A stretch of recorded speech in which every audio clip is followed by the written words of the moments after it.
새해가 시작되면 사람들은 자신이 원하는 바가 그 새해에 꼭 이루어지기를 소망합니다.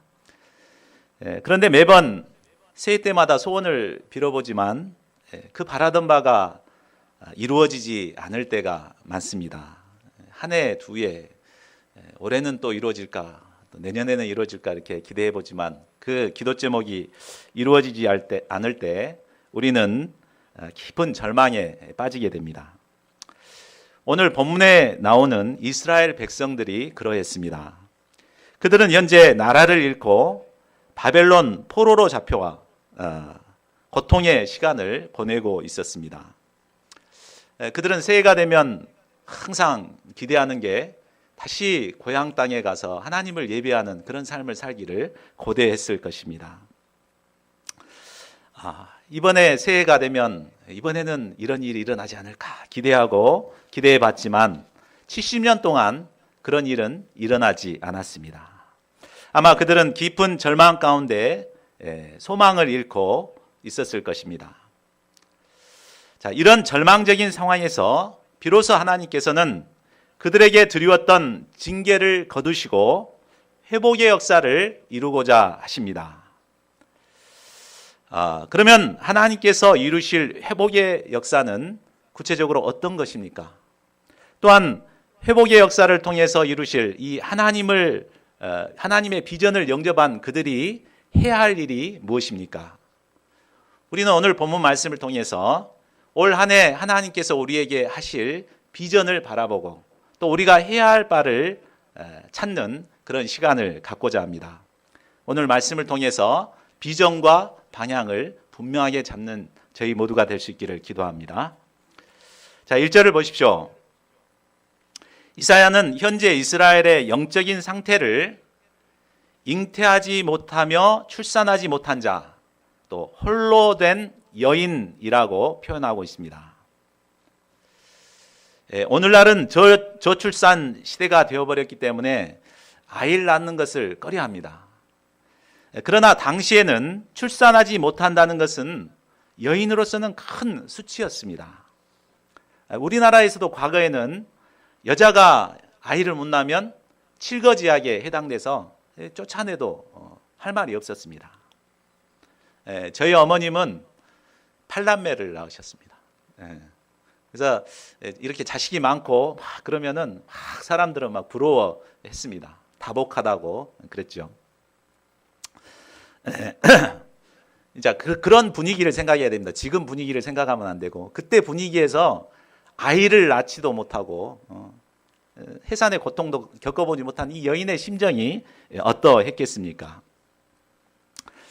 바로 이 당시에 이스라엘의 모습이 바로 이런 여인과 같았습니다. 그들은 지금 나라를 잃고 이역만리 타국 땅에서 포로로 잡혀와 70년 동안 종살이를 하고 있었습니다.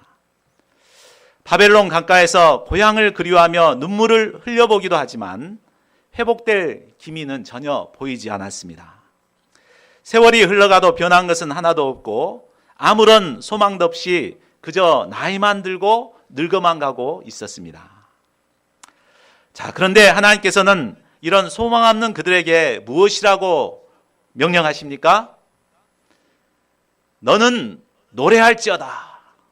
너는 외쳐 노래할지어다. 라고 명령하십니다. 참 땅을 치고 통곡에도 시원치 않을 상태인데 노래하라고 하십니다. 그것도 큰 소리로 외쳐서 노래하라고 하십니다. 울어도 시원치 않을 상황에서 노래한다는 것은 쉬운 일이 아닙니다. 처량한 노래는 부를 수 있겠죠. 아이고 아이고 하면서. 그러나 하나님을 찬양하는 노래는 부르기가 어렵습니다. 자, 그러면 하나님께서는 왜 힘든 상황에 있는 그들에게 노래하라고 명령하실까요? 그것은 노래할 때 우리 마음의 상처가 치유되고 그 문제가 해결되기 때문입니다. 저는 예수님을 영접하기 전부터 노래하는 걸 굉장히 좋아했습니다. 그래서 스트레스가 쌓이고 좀 힘들면은 항상 혼자서 노래방에를 갔습니다. 그래갖고 1시간 동안 막 마이크를 잡고 막 목이 터져라고 막 노래를 부르면 스트레스가 샥 가시더라고요. 실제로 의학적으로도 이렇게 소리를 내서 막 노래를 부르면 몸에 좋은 호르몬이 이렇게 생겨가지고 건강을 좋게 해준다고 합니다. 복음 역사를 섬기다 보면 참 괴로운 일이 많습니다. 우리가 이럴 때 참 괴로워만 하지 말고 큰 소리로 찬양을 불러야겠습니다. 그럴 때 우리 마음에 두려웠던 어둠이 사라지고 평안이 찾아옵니다. 저는 하루에 한 번씩 여기서 막 아무도 안 보니까 큰 소리로 찬양을 틀어놓고 막 율동을 하면서 막 찬양을 합니다. 그러면 얼마나 막 어둠이 샥 물러가고 신이 난지 몰라요. 힘이 납니다. 우리 중에 혹시 괴로운 문제를 안고 있는 분이 계십니까? 스트레스를 받고 있는 분은 없습니까? 그 절망의 자리에서 일어나 외쳐 노래하시기 바랍니다. 이때 모든 문제가 해결되는 은혜를 누리게 될 것입니다. 사도행전 16장을 보면 성령께서 바울에게 마게도냐 환상을 보여주시고 유럽 선교로 인도하시는 내용이 나옵니다. 그렇죠? 바울은 아시아 선교를 막 하려고 그랬는데 성령께서 그걸 막으셔가지고 마게도냐 그 환상을 보게 되죠. 마게도냐로 와서 우리를 도우라 이렇게 환상을 보고 순종해서 이제 유럽 선교를 하게 됩니다. 그래서 유럽 선교를 할 때 처음에 귀신 들린 여인이 막 쫓아다니죠. 그래서 그 귀신 들린 종 여인을 이제 귀신을 쫓아내서 자유케 해줍니다. 근데 그 귀신 들린 종으로 돈 벌어먹던 그 주인들이 모함을 해가지고 이 바울 일행을 고소합니다. 그래서 바울은 느닷없이 군병들에게 잡혀서 옷이 다 찢기고 또 매를 실컷 얻어맞고 바른 착고에 차여갖고 죄수의 몸이 돼서 깊은 옥에 갇히게 됩니다. 언제 죽을지 모르는 상황에 처하게 된 것입니다. 참 얼마나 절망적인 상황이겠습니까? 자, 보통 사람들 같으면 이때 어떻게 하겠습니까? 참 불평이 튀어나오겠죠? 내가 안 간다고 아시아 선교 한다 그랬는데 왜 여기까지 와가지고 이 고생을 시키는가? 도대체 성령님 믿고 따랐는데 지금 왜 이럽니까? 하고 원망과 불평이 나올 것입니다. 그래서 그냥 아주 힘들어가지고 이불을 뒤집어 쓰고 근심과 걱정에 사로잡힐 것입니다. 그러나 바울과 실라는 어떻게 했습니까? 사도행전 16장 25절을 한번 보십시오. 바로 그런 순간에 기도하고 하나님을 찬송했습니다. 찬송했는데 그냥 적게 찬송한 것도 아니에요. 그 안에 옥에 갇힌 모든 죄수가 들을 정도로 큰 소리로 찬송을 했습니다. 그러자 어떻게 됩니까? 큰 지진이 일어나고 옥토가 움직이고 문이 열리고 매인 것이 다 벗어지게 되었습니다. 자, 이처럼 절망의 때에 소리 높여 기도하며 하나님을 찬송하면 모든 문제가 풀리고 해결되는 은혜를 체험하게 될 것입니다. 우리들 가운데도 이런 체험들이 있기를 간절히 기도합니다. 자, 무엇보다 그들이 소리 높여 외쳐 노래해야 할 가장 큰 이유는 바로 하나님께서 회복의 역사를 이루시기 때문입니다. 자, 지금 현재 이스라엘 백성들이 잉태하지 못한 절망적인 상황에 처하게 된 이유가 무엇입니까? 그것은 그들이 하나님을 버리고 우상 숭배의 죄에 깊이 빠져 있었기 때문입니다. 하나님께서는 이런 그들을 돕기 위해서 그동안 얼마나 많은 선지자를 보내서 말씀을 주셨습니까? 그런 그들을 회개하고 돕고자 했는데 그들은 목이 곧아서 회개하지 않고 여전히 우상 숭배의 길을 가고자 했습니다. 그러자 결국 하나님께서는 그들이 의지하던 강대국 바벨론을 쓰셔서 그들을 징계하셨습니다. 하루아침에 그냥 자기들이 자랑스럽게 생각하던 예루살렘 성전이 파괴되고 나라가 망하고 그들은 잡혀가지고 예루살렘의 바벨론의 종으로 끌려오게 되었습니다. 그리고 그곳에 왔는데도 전혀 변할 기미는 보이지 않았습니다. 회복의 기미는 보이지 않고 고통의 시간이 계속되었습니다. 그 기간이 무려 70년이나 계속되었습니다. 참 70년 동안 회복되기를 기다렸는데도 변하지 않는 그런 상황이었습니다. 근데 그 70년이라는 기간이 무의미한 기간처럼 여겨지기 쉽습니다. 그러나 이 70년이란 기간은 의미 없는 시간이 결코 아니었습니다. 그 기간을 통해서 그들은 깊이 자기의 문제를 발견하고 깨닫고 회개하고 눈물로 주님께 나오는 이런 회개의 기간이 되었습니다. 자, 그래서 시편을 보면은 그들이 정말 바벨론 강가에서 눈물을 흘리며 하나님께 참 나오는 것을 볼 수가 있습니다. 그러니까 이렇게 회개하도록 하나님께서는 70년 동안 그들을 훈련하신 거죠. 자, 이를 볼 때 하나님께서는 우리를 심판하는 것이 목적이 아니라 그 심판을 통해서 우리를 회복해 하시는 것이 목적인 것을 알 수 있습니다. 하나님이 우리를 징계하시는 것은 그 연단과 그 훈련을 통해서 우리가 자신의 죄를 깨닫고 회개하도록 돕기 위함입니다.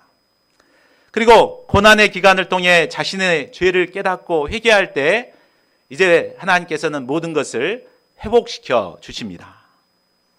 자, 그렇다면 하나님께서 구체적으로 그들을 어떻게 회복시켜 주십니까?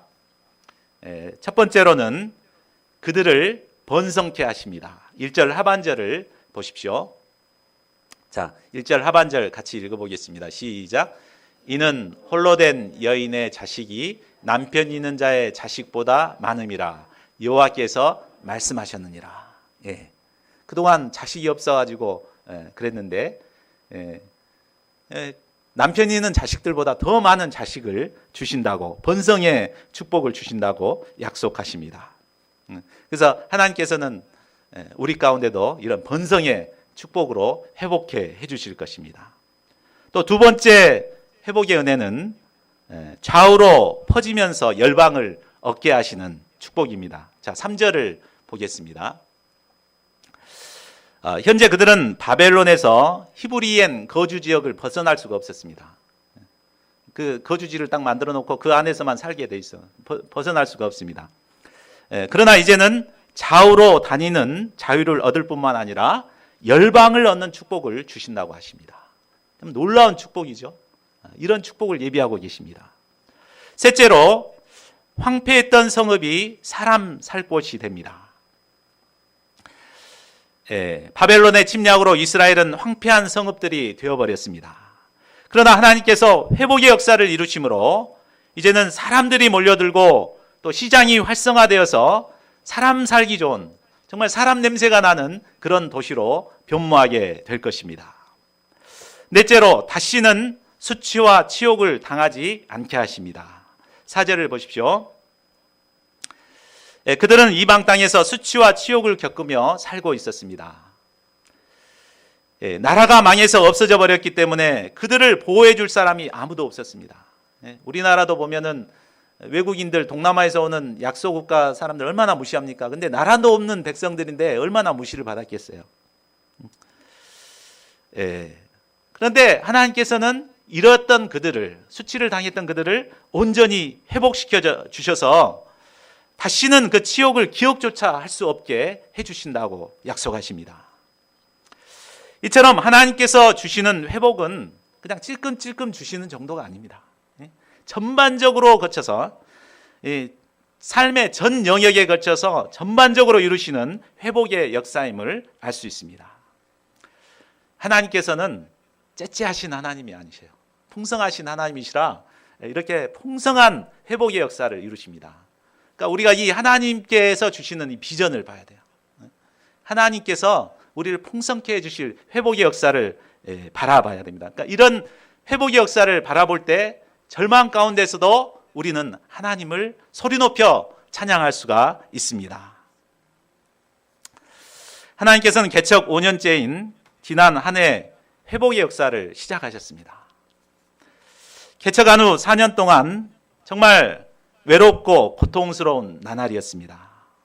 저는 과거 8, 90년대 개척 역사를 섬겼기 때문에 그런 생각으로 개척을 시작했습니다. 제가 90년대 겨울에 순천 개척을 했거든요. 그래서 캠퍼스에 나와서 그때 전도를 하면은 뭔가 양들을 얻었어요. 양들을 얻고 막 그래서 해마다 배가 역사가 막 일어났습니다. 그래갖고 막 양들이 막 줄레줄레 오고 막 이렇게 가득 차고 6년 만에 건축 역사를 이뤘거든요. 70명대가 금방 6년 만에 70명대를 이루고 막 그래가지고 그때를 잊을 수가 없습니다. 그래서 그때는 캠퍼스에 딱 나가면은 여기저기서 막 양들이 막 목자님 하고 달려들어요. 그럼 얼마나 그 목자로서 그 행복했는지 몰라요. 예, 그래서 항상 그것이 내 삶에 막 기억이 돼가지고 야, 내가 이런 회복의 은혜를 누려야 되겠다 해서 사실 개척을 했거든요. 순천대 개척. 그래서 막상 제 기대는 개척을 하면은 막 이렇게 양들이 몰려올 줄 알았어요. 근데 막상 캠퍼스에 나가 보니까 상황이 완전히 다르죠. 그때하고는. 그래서 마치 학생들이 나를 벌레 보듯이 보더라고요. 벌레 보듯이 보고 막 거부하고 이렇게 거절하고 이런 것을 계속 받다 보니까 굉장히 마음에 상처가 되고 힘들었어요. 또 더군다나 그 겨우 한 명 얻어놓은 사람 이렇게 잘 이렇게 애지중지 길러갖고 키웠는데 결국 상처 주는 말하고 막 훌쩍 떠나버리고 이렇게 하니까는 정말 힘들더라고요. 그래서 4년 동안 그런 이제 고통 가운데 있었습니다. 그래서 참 그때 얼마나 힘들었는지 밖에를 못 나가겠더라고요. 두려워가지고 캠퍼스 나가기가 무서웠어요. 학생들 보기가 무섭고 그래가지고 오직 구교회죠. 교회에만 처박혀 있었습니다. 며칠 동안 계속 처박혀 있었어요. 아침에 일어나서 거기 가서 저녁에 거기 쭉 있다가 거기서 이제 집에 들어오고 자고 어쩔 때는 아침에 일어나가지고 밤에 잠잘 때까지 누구한테 말 한마디 할 사람이 없으니까 말을 한마디도 해본 적이 없어요. 그러니까 내가 이러려고 목자가 됐는가 이런 막 자기감도 들고 이러다가 우울증에 걸려갖고 병들겠다는 생각도 들고 막 그렇게 절망의 시간들을 보냈었습니다. 그런데 하나님께서는 이제 작년부터 저를 막 이렇게 끌어서 막 바깥에 활동을 시키고 막 이렇게 하시더니 회복의 역사를 이루어 가고 계십니다. 그래서 작년 보면은 학기 초에 이제 여러 사람들의 도움을 받아가지고 캠퍼스 포럼 모임이라는 걸 시작했잖아요. 그래서 캠퍼스 포럼 모임을 통해서 학생들과 교제하게 되고 학생들을 섬기고 또 그걸 통해서 3명의 제자들을 세울 수가 있었습니다. 지난 스텝 수양회 때 제가 대표 소감을 발표를 했는데 다들 부러워하고 놀랬습니다. 한 명 세우기도 요즘 어렵거든요. 큰 센터에서도 한 명 학생 한 명 제자 세우기도 어려운데 이 개척한 지 얼마 되도 않은 센터에서 1년 만에 3명의 제자를 세웠다는 건 정말 놀라운 일이거든요. 그러니까 다들 부러워하고 막 놀래했습니다. 예, 그리고 이 아름다운 성전을 주셨습니다. 예, 누가 생각이나 했습니까? 예. 근데 하나님께서 정말 희한하게 이 두 센터, 이 1층, 2층, 이 아름다운 센터, 누구든지 와서 보면 참 아름답다고 막 굉장히 놀라합니다. 이런 이제 아름다운 캠퍼스 이 성전도 주시고 정말 제가 작년에 무엇보다 감격스러웠던 것은 순천대 가을에 이렇게 캠퍼스를 방문했는데 병광 형제를 캠퍼스에서 만났어요. 멀리서 봤는데 병광 형제 그러니까 병광 형제 목자님 하면서 막 뛰어와가지고 나를 막 끌어안더라고요. 이게 제가 얼마나 감격스러웠는지 몰라요. 눈물이 날 것 같더만요. 그러니까 내가 이것을 기다렸는데 하나님께서 이 꿈을 이루어 가시는가 이 생각하니까 정말 감격스럽게 눈물을 흘렸던 적이 있습니다. 그러니까 하나님께서는 이처럼 우리를 통해서 이제 회복의 역사를 막 시작하고 출발해 가고 계십니다. 하나님께서는 계속해서 신년을 시작하는 저에게 이 본문 말씀을 통해서 어떻게 회복해 주실 것인가 비전을 보여주셨습니다. 하나님께서는 회복의 하나님이십니다. 현재 하나님의 징계와 훈련이 있다 하더라도 때가 되면 하나님께서는 이처럼 놀라운 회복의 역사를 이루어 가십니다.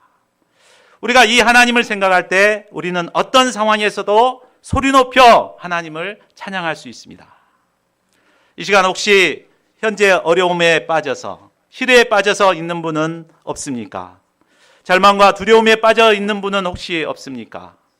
하나님은 소망의 하나님이요 회복의 하나님이십니다.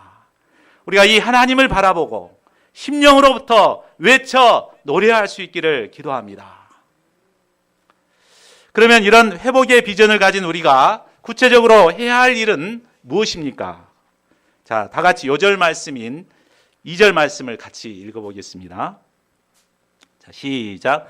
내 장막터를 넓히며 내 처소의 휘장을 아끼지 말고 널리 펴되 너의 줄을 길게 하며 너의 말뚝을 견고히 할지어다. 예. 첫째로 우리의 장막터를 넓혀야 합니다. 야, 장막터는 뭡니까? 예, 앞으로 장막이 지어질 장소이기도 하며 또 장막에 거주할 사람들이 살아갈 그 터전 생활 환경이기도 합니다. 그러니까 그러한 삶의 터전과 환경과 삶의 영역을 넓혀 나가라는 말입니다. 자, 하나님께서 주실 회복의 역사는 아까 봤듯이 엄청난 비전이거든요. 근데 이런 비전을 가진 자가 이 장막터를 좁혀가면 어떻게 되겠습니까? 여전히 히브리인 거주지에 이걸 벗어나지 못한다면 어떻게 되겠습니까? 더 이상 하나님의 축복을 받을 수가 없는 것입니다. 하나님께서는 시편 81편 10절에서 말씀하십니다. 나는 너를 애굽 땅에서 인도하여 낸 여호와 내 하나님이니 내 입을 크게 열라 내가 채우리라 라고 약속하십니다. 하나님께서 우리를 통해 이루실 비전이 큰 만큼 우리는 현실에 안주하지 말고 입을 더 크게 벌리고 장막터를 더욱 넓혀 나가야 합니다. 올해 저희는 하나님이 주신 이 말씀의 기초에서 장막터를 넓히고자 방향을 잡고 있습니다. 먼저 교회 중심으로 활동했던 데에서 이제는 캠퍼스 중심으로 장막터를 넓히고자 기도하고 있습니다. 작년에 시작된 캠퍼스 포럼 모임이 주로 이곳에서 이루어졌습니다. 그런데 이제 올해부터는 이제 새로 임명된 회장단을 중심으로 해서 캠퍼스로 넓혀가고자 방향 잡고 있습니다. 그래서 회장단이 아이디어를 내서 우리가 이제 10명의 학생들을 모집하고 10명 이상의 학생들을 모집하고 동아리 등록을 할 계획입니다. 우리 계획을 했는데 모든 일들이 하나님께서 착착착착 이루어가고 계셔요. 우리 최병강 형제가 동아리 연합회 회장이 됐습니다. 동아리 연합회 회장이 되고 주변에서 학생들을 막 벌써부터 소개해주고 있어요. 이런 일들이 이루어질 겁니다. 이루어질 거예요. 하나님께서 이루어가고 계셔요.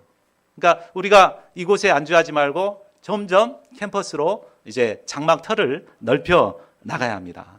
저는 이 하나님께서 이렇게 이루어 가시는 거 보면 막 전율이 느껴져요. 야, 하나님 살아계신 하나님 막 체험하고 막 가슴이 뛰고 그렇습니다. 또한 올해는 저희가 개척 역사이지만 세계 선교를 감당하고자 기도하고 있습니다. 저는 작년 라오스에 계시는 한 선교사님을 통해 수도 비엔티안에 6만 명의 학생이 있는 캠퍼스가 있다는 것을 알게 됐습니다. 한번 보시겠습니다. 자, 여기가 캠퍼스 들어가는 정문입니다. 좀 초라해 보이긴 한데 여기가 6만 명 캠퍼스가 학생들이 있습니다. 또 넘겨주시죠. 여기가 저기 구내 식당이에요. 구내 식당인데 학생들이 몰려오는데 여기에다가 이제 가게를 내서 학생들을 모아가지고 알바도 쓰고 이렇게 하면은 굉장히 캠퍼스 선교가 지금 수월할 것 같다는. 그래서 한번 또 넘겨주십시오. 이 학생들의 모습입니다. 학생들이 대학생인데도 교복을 입고 다닙니다. 굉장히 그걸 순수하다고 들었어요. 그래서 그걸 보자마자 이거 하나님이 나에게 주시면 좋겠다. 막 가슴이 뛰더라고요. 그래서 이걸 어떻게 우리가 개척했으면 좋겠다. 이렇게 하는데 우리가 개척 역사이기 때문에 누구 보낼 만한 사람도 없고, 그래서 기도만 하고 있었습니다. 그런데 하나님께서 우리 최베드로 영옥 선교사님을 다 준비하셨잖아요. 영옥 선교사님이 오셔가지고 이제 그만하고 내년에 새로운 선교지를 찾고 있다고 기도하고 있던. 여기 있는데 혹시 어떻게 생각하니까 아이고 한번 가보겠다고 이렇게 하셔가지고 또 내일 모레 또 이유한 선교사님이 또 오십니다. 그래서 딱 연결이 되고 이렇게 해갖고 착착착착 일이 진행되도록 하나님 다 이렇게 예비해 가신 거 보면은 희한하잖아요. 착착착착 됩니다. 이게 지금 아직 결정된 것은 아니지만은 하나님께서는 이처럼 우리가 계속해서 장막터를 넓혀가기를 원하십니다. 예,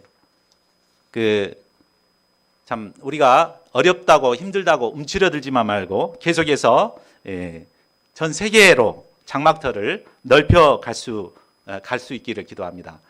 사실 오늘 한 해를 시작하다 보면 어려움들이 많이 올 겁니다.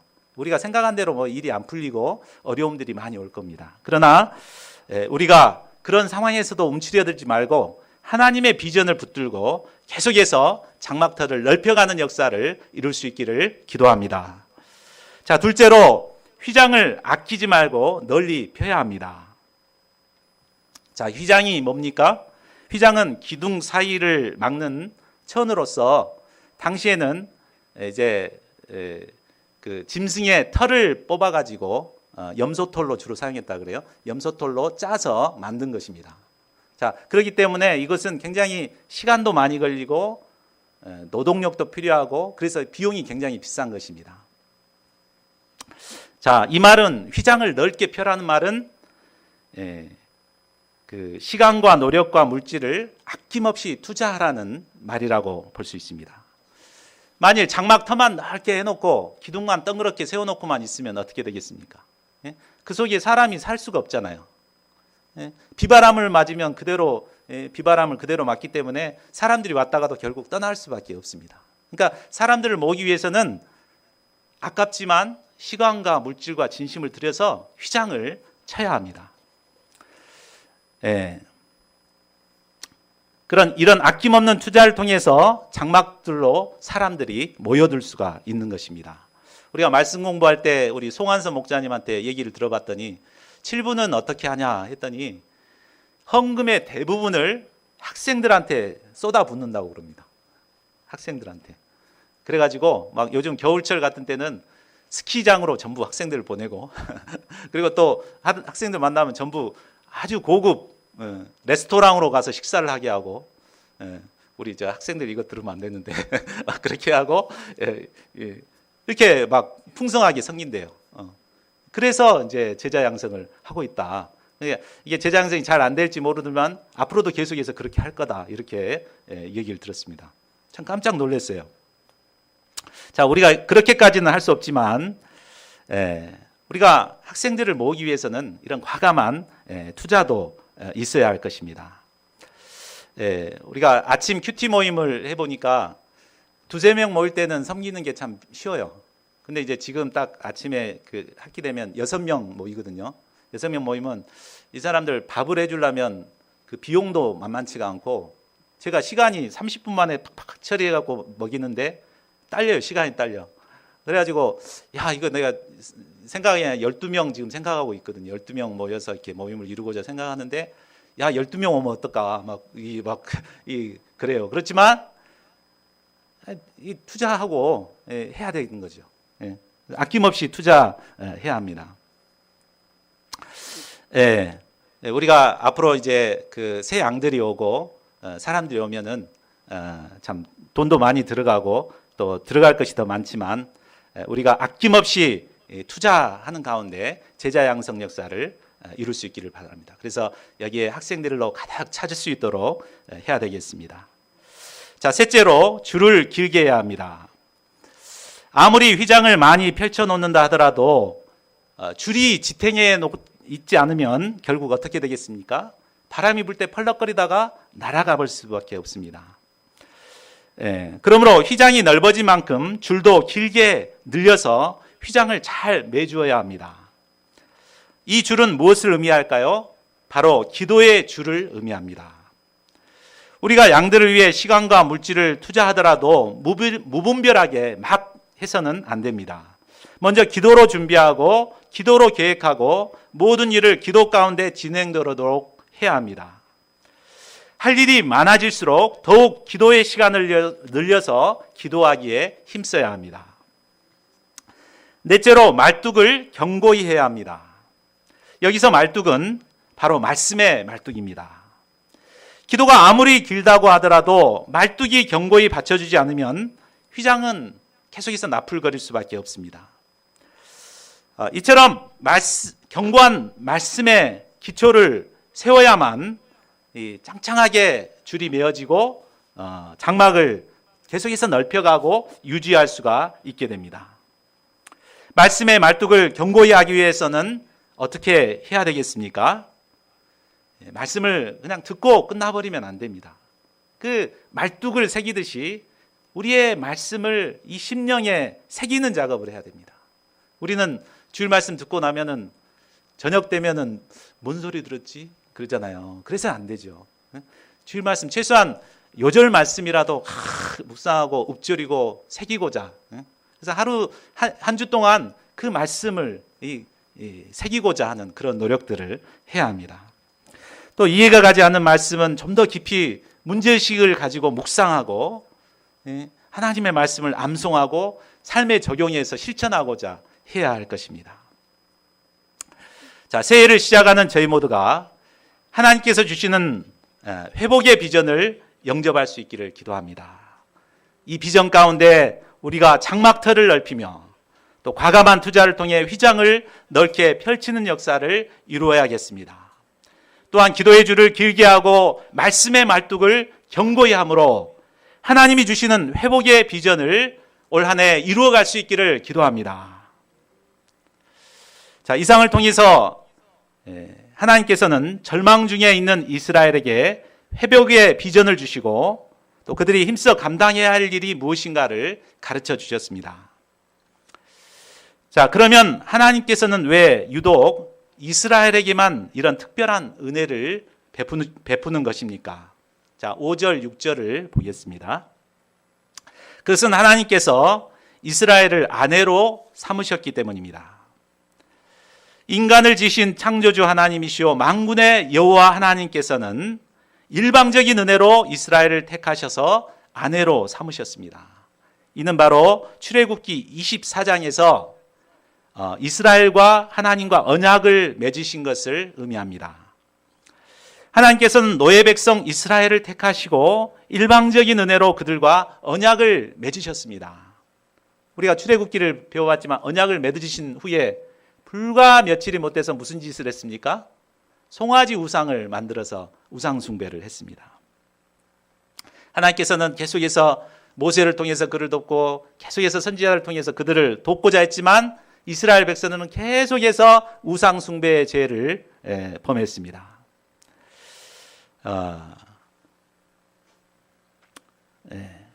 그 가나안 정착 후에도 끊임없이 바알과 아스타롯과 같은 이방 신들을 섬겼습니다. 결국 남편 대신 하나님께서는 이런 음란한 아내 이스라엘을 버릴 수밖에 없었습니다. 이스라엘은 하나님께 버림을 받아 결국 바벨론의 포로로 잡혀가서 고통의 시간을 보내게 되었습니다. 이런 고통의 시간을 통해 그들은 비로소 자신의 문제를 발견하고 눈물로 회개하게 되었습니다. 자, 이때 불렀던 노래가 시편 137편입니다. 1절에 뭐라고 하고 있습니까? 우리가 바벨론의 여러 강변 거기에 앉아서 시온을 기억하며 울었도다. 그들은 하나님의 징계를 받고서야 비로소 바벨론 강가에 앉아서 시온을 기억하며 눈물을 흘리며 회개했습니다. 바알을 기억하지 않았잖아요. 바알 신을 섬겼던 거 회개하고 시온에서 하나님을 섬기기를 고대하고 갈망하고 그러면서 눈물을 흘리고 있습니다. 자, 이런 그들을 하나님께서는 불쌍히 여기시고 버렸던 여인을 다시 맞아들이듯이 그들을 다시 부르시고 회복의 역사를 이루고자 하신 것입니다. 자, 7절과 8절을 보십시오. 자, 이 말씀은 하나님께서 이스라엘을 회복시키는 근거가 어디에 있는가를 말해주고 있습니다. 하나님께서는 우상숭배의 죄에 빠진 음란한 이스라엘을 잠시 버렸습니다. 70년이라는 기간을 잠시라고 표현하고 있습니다. 그러나 큰 긍휼로 그들을 모으십니다. 또한 범죄한 그들에게 넘치는 진노로 얼굴을 가렸습니다. 그러나 영원한 자비로 긍휼히 여기실 것입니다. 자, 그런데 여기서 이 하나님께서 진노하시는 방법이 우리의 생각과는 좀 의외입니다. 그렇죠? 우리가 생각할 때 하나님께서 진노하시면 어떻게 해야 된다고 생각합니까? 교통사고가 나든지 막 몹쓸 병에 걸린다든지 이럴 거라고 생각합니다. 그래서 죄를 범했는데도 뭐 사고가 안 나면 뭐 이래도 되나 보다 그래서 아주 막 자신 있게 죄를 계속 범하죠. 그러나 하나님께서 정말 진노하시면 그렇게 하지 않습니다. 하나님께서 진노하시면, 사랑하시면 때로는 책망하시고 매를 드시고 이렇게 한데 정말 진노하시면 쳐다보도 않습니다. 죄를 짓건 말건 냅둬 버립니다. 신명기 31장 18절에도 이렇게 말하죠. 또 그들이 돌이켜 다른 신들을 따르는 모든 악행으로 말미암아 내가 그때 반드시 내 얼굴을 숨기리라. 하나님의 가장 큰 진노는 범죄한 자에게 얼굴을 가리는 것입니다. 그가 죄를 짓건 말건 힘들어하건 말건 가만히 내버려 두십니다. 만일 죄질 때마다 하나님이 나를 징계하신다고 하면 그건 정말 하나님이 특별히 사랑하시는 것입니다. 그러나 정말 진노하시는 경우에는 얼굴을 가리고 아무런 관심도 갖지 않습니다. 대표적인 예가 사울이죠. 사울에게 하나님께서 얼굴을 가렸을 때 사울이 얼마나 고통스러워했습니까? 그래가지고 하나님의 응답이 없으니까는 결국 누구를 찾아가요? 귀신 들린 여인을 찾아가서, 신 들린 여인, 무당을 찾아가잖아요. 결국 비참한 최후를 맞게 되는 거 아닙니까? 실상 하나님께서 나에게 얼굴을 가리는 것만큼 무서운 진노가 없습니다. 그러나 하나님께서는 이처럼 진노하셨다가도 그가 죄를 깨닫고 회개하고 하나님께 나오기만 하면 언제든지 진노를 거두십니다. 그러니까 이스라엘 백성들이 하나님의 진노를 받아서 얼굴을 가렸지만 그들이 눈물로 회개했을 때 하나님께서는 즉시 그 진노를 거두시고 회복의 역사를 이루게 해주셨습니다. 자, 결론을 맺겠습니다. 하나님께서는 올 한 해 우리에게 회복의 역사를 이루기를 원하십니다. 우리가 이 하나님의 비전을 영접할 수 있기를 기도합니다. 그리고 현실이 어렵고 힘들더라도 이 하나님의 비전을 붙들고 외쳐 노래할 수 있기를 기도합니다. 무엇보다 하나님의 비전을 덧입고 장막터를 넓히고 휘장을 아끼지 말고 널리 펴며 기도의 줄을 길게 하고 말씀의 말뚝을 견고히 하는 한 해가 될 수 있기를 간절히 기도합니다. 요절 말씀 2절을 읽고 기도하고 마치겠습니다. 시작. 내 장막터를 넓히며 내 처소의 휘장을 아끼지 말고 널리 펴되 너의 줄을 길게 하며 너의 말뚝을 견고히 할지어다.